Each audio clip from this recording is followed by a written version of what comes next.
Raka'atul fajri, 2 rakaat qabliyah subuh, khairum minad dunya wa ma fiha, lebih baik daripada dunia dan seisinya. Apa makna hadis ini? Kalau qabliyah subuhnya saja lebih baik daripada dunia dan seisinya, apalagi solat subuhnya. Sampai-sampai kata Nabi sallallahu alaihi wasallam, "Lau ya'lamuna ma fil 'atamati was subhi", seandainya mereka tahu balasan solat isya berjamaah dan subuh berjamaah, la atauhuma habwan, mereka akan datang walaupun merangkak mereka akan datang. Dan setiap langkah itu, wa naktubu ma qaddamu wa asarahum, kami tulis setiap langkah tapak kaki mereka. Wa kulla syai'in ahsaynah, semuanya kami hitung, kami catat dalam buku catatan yang nyata. Setiap langkah kaki, langkah pertama menghapus dosa, langkah kedua mengangkat derajat, langkah ketiga menghapus dosa, langkah keempat mengangkat derajat. Kalau ada yang berkata kami tidak melangkah kaki tadi Pak Ustaz, kami naik kendaraan, maka setiap tetes bensinnya pun dibalas Allah SWT. Kami tidak pakai bensin, pakai solar, setiap tetes solarnya pun juga dibalas Allah.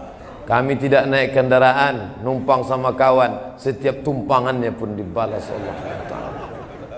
Faman ya'mal mithqala dzarratin khairan yarah, sebesar biji sawi akan dibalas Allah Subhanahu wa ta'ala. Maka subuh ini melimpah ruah. Dari tadi malam ketika kami pulang, bahkan kata Habib, mungkin sebagian ini tidak pulang ke rumah tapi langsung menunggu di masjid karena iktikaf dan solat subuh berjamaah. Nampak ramai syiar. Apa maknanya ini? Tentu ini diliput dengan televisi live, siaran langsung, bahkan ada juga yang melalui internet streaming. Maka orang-orang yang berpikir akan melakukan perbuatan dosa dan maksiat, melihat kita ramai ini, mereka berpikir 2 kali. Jangan macam-macam dengan umat Islam. Di tempat lain boleh sedikit, tapi di Palembang luar biasa mereka. Jangan macam-macam dengan umat Islam.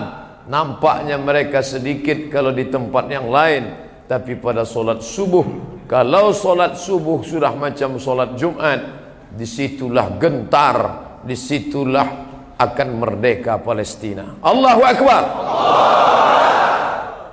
Palestina kata orang tak mungkin merdeka Pak Ustaz. Allah berjanji dalam hadis Nabi sallallahu alaihi wasallam, sampai-sampai batu pun akan berkata, apa kata batu? Ya abadallah, wahai hamba Allah, hadza kafirun uqtulhu, ini di belakangku ada orang kafir bersembunyi yang tidak bersaksi menolong agama Allah, hanya pohon syajaratul gharqad. Subhanallah, Masya Allah, hari ini Palestina ditumbuhi tanaman yang hijau. Mata kita melihat dari perbatasan Rafah, 2 kota yang dipisah, satu diambil oleh Mesir, satu masih dijajah oleh Israel, dan pokok-pokok kayu gharqad tegak berdiri seperti pinus. Mereka sengaja menanamnya karena akan menanti kedatangan Mesias, sang juru selamat yang dijanjikan di akhir zaman. Tapi janji itu pula yang ditagih, diminta orang beriman dengan ramainya mereka solat subuh berjamaah. Mudah-mudahan kita termasuk orang yang istiqomah sampai akhir hayat insyaallah. Amin ya rabbal alamin. Allahumma barik li ummati fi bukuriha, berikan berkah pada umat ini pada waktu paginya. Doa Nabi SAW, Nabi mengatakan berkahi umat ini pada waktu paginya. Hari ini banyak waktu pagi tak berkah. Kenapa? Orang tertidur. Sampai apa kata pepatah orang, jangan sampai rezeki dicotok ayam, jangan sampai rezeki habis di patuk ayam. Sekarang bukan cuma di patuk ayam, ditangkap harimau, dimakan musang, diambil ikan, sehingga tak bersisa lagi. Rezekiku mana? Rezeki kau sudah dituliskan Allah. Lalu kenapa hilang? Diambil makhluk lain yang lebih kuat, lebih cepat. Cicak. Cicak itu makhluk paling unik. Orang tegak, dia telentang. Makanannya lebih unik lagi. Kita memakan binatang mati yang ada di atas meja makan. Dia enggak, yang terbang bisa dia makan. Wow, wow, wow, dia makan. Luar biasa cicak. Maka Allah Ta'ala itu maha adil. Cacing makhluk yang menjijikkan. Cacing tak bisa di atas tanah. Kenapa dia tak bisa di atas tanah? Karena dia punya banyak kekurangan. Yang pertama, kulitnya tak ada. Cacing makhluk yang tak berkulit. Maka kalau diletakkan dia kena panas, tersiksa, kasihan. Lalu kemudian cacing tak berkaki. Maka dia tak bisa di atas tanah. Lalu kemudian cacing tak bertelinga. Kalau cacing bertelinga, itu ular naga namanya. Lalu kemudian atas kelemahannya itu, Allah tak buat dia mati kelaparan. Sampai sekarang tak ada cacing mati kelaparan. Kenapa? Karena Allah ciptakan dia punya hidung yang luar biasa tajam. Menurut penelitian, hidung cacing bisa mencium bau jenazah 1 kilometer. Abdul Somad mati meninggal, ditanam di sini, radius 1 kilometer semua cacing mencium. Apa kata mereka? Serbu, ada brownies. Mereka akan makan itu semua. Ini keadilan Allah. Begitu juga dengan rezeki. Dikasihnya kaki, dikasihnya tangan, dikasihnya mulut, dikasihnya mata, dikasihnya telinga. Tapi kalau kau tak bergerak, rezekimu akan diambil orang. Wa ma min dabbatin fil ardi, segala yang melata di atas muka bumi, illa 'ala Allah rizquha, rezekinya dijamin Allah. Dabbah, kau kenapa tak bekerja? Kenapa tidak beraktivitas? Kenapa tak bangun pagi? Kenapa tak berangkat cepat kerja? Kata ayat Quran kan segala rezeki sudah dijamin. Kenapa kita mesti sibuk-sibuk? Dia lupa makna dabbah. Dabbah ya dubbu, bergerak. Kalau kau bergerak, fi kulli harakah barakah. Setiap gerak ada barakah, cepat datang. Andai tadi kita tidak datang ke masjid ini, masih juga tidur sampai jam 6 kurang 15 ini, maka sudah berapa yang tertinggal. Tak dapat salam dari Pak Wali, tak dapat salam dari Pak Imam, tak dapat salam dari Pak Protokol, tak dapat salam dari Ustaz Abdul Somad, tak dapat doa dari para habaib, tak dapat kebaikan Asmaul Husna. Maka 6 rezeki sudah hilang. Itulah maka cepat-cepat datang ke masjid. Ini banyak anak-anak muda yang katanya sudah ikut hijrah, yang katanya sudah ngaji, tapi hanya hafal dalil-dalil kelahi, debat masalah kunut subuh. Yang satu mengatakan pakai kunut, yang satu mengatakan enggak pakai kunut, sampai berdebat jam 2 malam. Besok dua-duanya tak sembahyang subuh. Ini tak betul. Kenapa? Wala tanaza'u, jangan berkelahi, fatafshalu, kamu akan gagal, wa tadhhaba rihukum, hilang semangat. Kalau sudah kelahi, kamu akan gagal, hilang semangat. Nata'awan fima tafaqna, mari kita bekerja sama pada yang kita sepakati. Wa nata'adzar fima ikhtalafna, mari kita berlapang dada kalau ada perbedaan. Hanafi, Maliki, Syafi'i, Hambali, Muhammadiyah, Nahdlatul Ulama, FPI, semuanya sepakat solat subuh itu wajib. Tunjukkan sama saya mana mazhab yang mengatakan solat subuh sunat. Tak ada. Semuanya sepakat solat subuh wajib. Tapi teknisnya berbeda. Yang satu pakai usolli, satu tak pakai usolli. Yang satu bismillah jahar, yang satu bismillah silent. Yang satu pakai kunut subuh, yang satu tak pakai kunut. Yang satu telunjuknya sekali angkat, yang satu berputar-putar. Itu saja teknisnya. Yang satu duduknya tawarruk, yang satu duduknya iftirash. Ini perkara-perkara sunat. Maka kita berlapang dada menerima perbedaan. Lalu kemudian setelah itu bekerja sama. Betapa indahnya kalau ditanya orang, kamu kenal dia di mana? Aku kenal dia di Masjid Agung. Masjid Agung mana? Masjid Agung Sumatera Selatan, Palembang. Oh, kapan tuh kenalnya? Waktu kami sholat subuh berjamaah. Terus sama-sama kehilangan sandal. Apa yang terjadi? Rupanya sandal kami mirip. Sandalku dipakai dia, sandal dia dipakai aku. Akhirnya kami pun bersahabat. Indah. Tanya kawan sebelah, kamu kenal dia di mana? Kami sama-sama di Jakarta. Ngapain? Sama-sama mabuk. Apa kerja di Jakarta? Kami sama-sama dugem. Apa dugem tuh? Duduk sambil gemetar.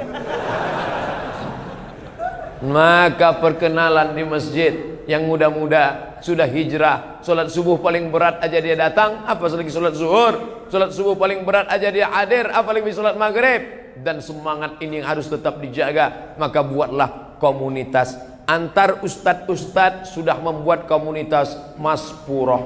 Antar ulama dan umara membuat komunitas kerjasama, karena tak bisa main sendiri-sendirian. Ustadz dengan ustadznya, umarok dengan umaroknya. Di Palembang kita melihat ulama berjalan bekerja sama. Malam tadi Pak Wakil Gubernur hadir, subuh ini Pak Wali datang, maka nampak sejalan antara ulama dan umarok. Lalu kemudian antar komunitas anak-anak muda. Kenapa dari tadi ustadz nyebut anak muda, anak muda, anak muda? Adapun orang tua yang sudah ke masjid memang sudah selayaknya. Kalau sudah tua tak ke masjid, kapan lagi? Nunggu jadi jenazah. Ada orang-orang yang tak pernah ke masjid, tapi begitu dia ke masjid, bukannya di belakang imam, langsung di depan imam. Tak pernah mau sekalipun, saking sombong angkuhnya, tak mau di belakang imam. Alah, apa itu imam? Dia kan manusia, aku manusia. Ngapain aku di belakang dia? Memang betul Pak, terakhirnya kau di depan imam langsung diletakkan imam. Allahu Akbar, Fatihah, Allahu Akbar, salawat, Allahu Akbar, Allahumma firlahu warhamhu wa'afihi wa'afu anhu, Allahu Akbar, Allahumma la tahrimna ajrahu, salam. Tapi Pak Imam tak sakit hati, dia baik. Apa kata dia? Apakah jenazah ini baik? Baik. Untung saya tak ada di situ. Kalau sempat saya ada di situ, apakah jenazah ini baik? Tak baik. Dulu dia tak mau di belakang imam sama sekali. Apa kata Pak Imam? Jangan marah-marah Ustadz Somad. Bagaimanapun juga dia ini adalah hamba Allah. Mari kita antar kepada cacing-cacing yang sudah menunggu dia. Maka sampai masanya kita akan mati juga. Yang kita bawa ini mana? Inilah langkah-langkah kaki. Inilah solat berjamaah. Inilah salam bersalaman. Mamin muslimah ini ada dua orang muslim yaltaqiyani berjumpa wa yatasafahani berjabat tangan illa ghufira lahuma diampunkan Allah dosa keduanya malam yatafarraqa sebelum berpisah diampunkan Allah bersalaman. Assalamualaikum Pak Wali apa kabar? Assalamualaikum Habib Mahdi apa kabar? Assalamualaikum Ustadz Buya Kiai apa kabar? Berjumpa bertatap muka, mata bertatap mata jendela jiwa. Ada semangat magnet. Apa kabar? Sehat. Selesai sholat salaman, habis sholat salaman. Assalamualaikum warahmatullahi. Assalamualaikum warahmatullahi. Tadi saya diajak salaman sebelah kanan, saya salaman. Diajak salaman sebelah kiri, salaman. Pak Ustadz, apa boleh salaman selesai sholat? Apa salahnya? Kata Imam Nawawi, kalau sebelum sholat tadi sudah salaman, habis sholat ada yang ngajak salaman, ya boleh, ngubah. Yang belum sholat tadi dia belum salaman, selesai sholat dia salaman, sunnah. Sebelum sholat belum salaman, selesai sholat baru salaman, sunnah. Sebelum sholat sudah salaman, habis sholat salaman lagi, mubah. Yang nggak boleh itu sedang sholat salaman. Allahu Akbar. Pak Wali, saya Pak. Itu baru tak boleh. Tidak usah dipermasalahkan yang tak masalah. Maka ini semua menjalin ukhuwah Islamiyah. Apalagi anak-anak muda yang sudah hijrah ini. Padahal ini malam Ahad, malam libur, malam Minggu, orang tengah malam, tapi subuh masih tetap ramai, melimpah ruah sampai ke belakang, sampai ke tepi jendela. Apa maknanya? Ini menunjukkan anak-anak muda tidak tinggal sholat subuh berjamaah. Allahu Akbar. Di sebagian tempat ngadu orang tuanya, alhamdulillah Ustadz Somad, setelah anak saya selalu ngikuti kajian Ustadz. Dulu dia cuma sholat subuh aja, sekarang anak saya itu senang saya nengok dia Pak Ustadz. Kenapa?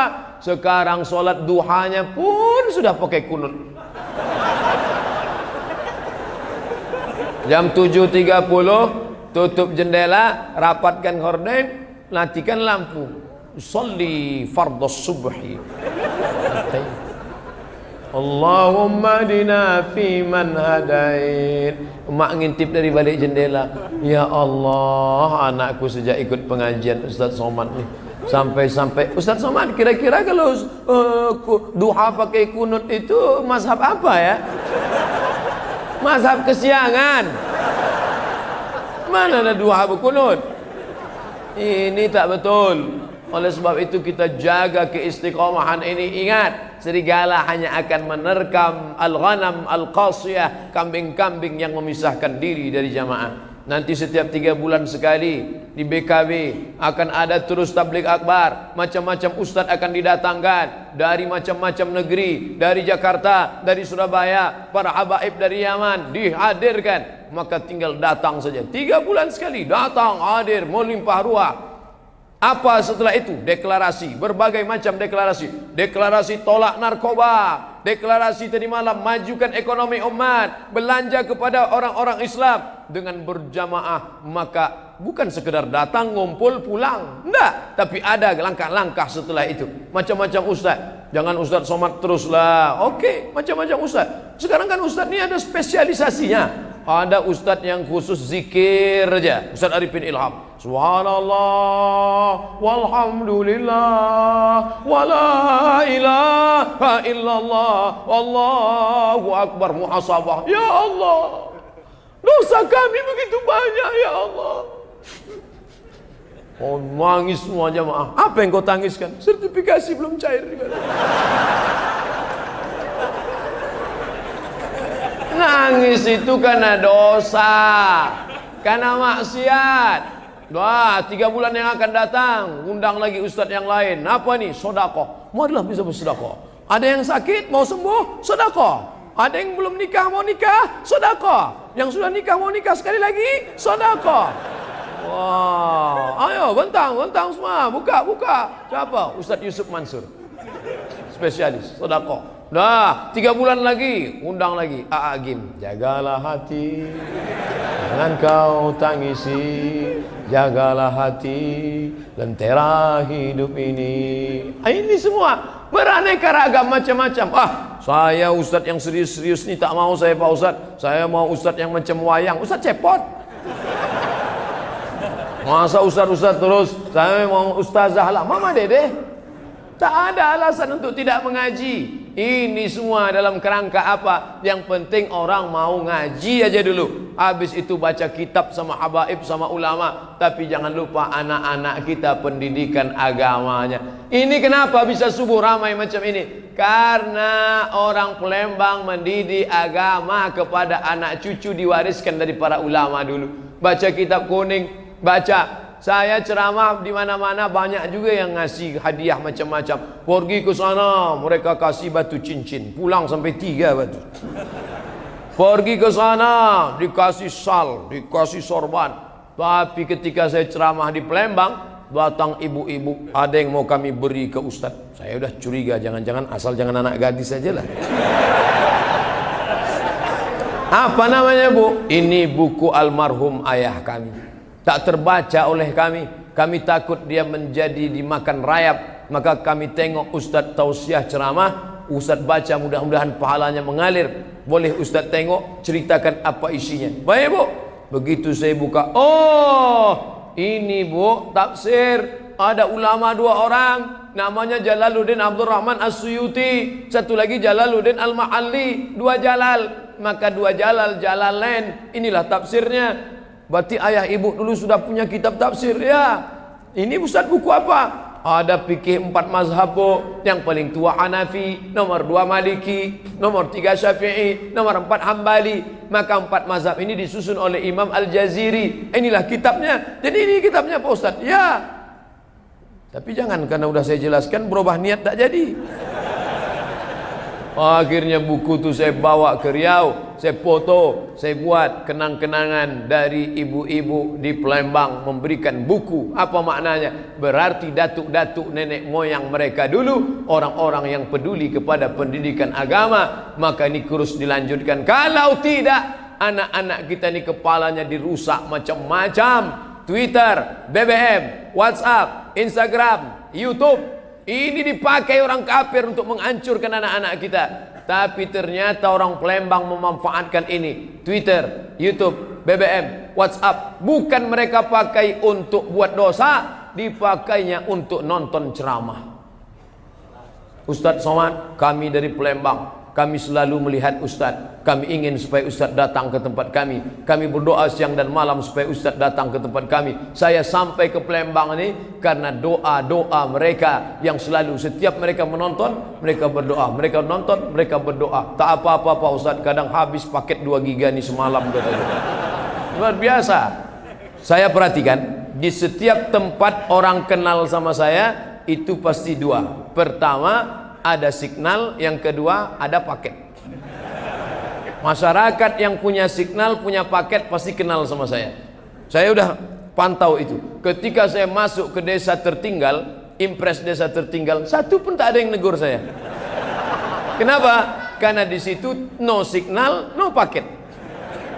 Artinya apa? Orang-orang yang punya kemampuan digital, orang-orang yang punya kemampuan ekonomi, maka kalau pendidikan agamanya baik, dia justru bisa terlawan program kafir yang mau merusak. Buktinya anak-anak muda kita tidak pakai YouTube untuk macam-macam, tidak dia pakai WhatsApp untuk berzina, tak dia pakai untuk kenal dengan perempuan tak baik, tapi dia pakai semua ini sebagai sarana. WhatsApp mereka tukar-tukaran video, YouTube mereka pakai untuk berbagi, menyimpan macam-macam ceramah, dan ini semua adalah karena proses pendidikan. Tapi jangan lupa, ibu tetap mendoakan anak setiap pagi, petang, malam. Ya Allah, anak ini sudah kukandung 9 bulan 10 hari lamanya, anak ini kususukan 2 tahun lamanya, mengalir darahku dalam darahnya. Ya Allah, jaga hatinya supaya istiqamah, jaga dia jangan sampai berzina, jaga dia supaya sampai matinya husnul khatimah, jaga dia dalam keadaan la ilaha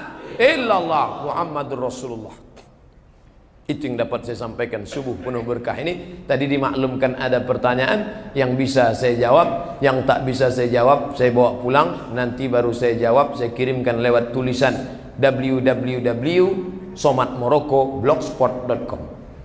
Terima kasih, mohon maaf. Wassalamualaikum warahmatullahi wabarakatuh.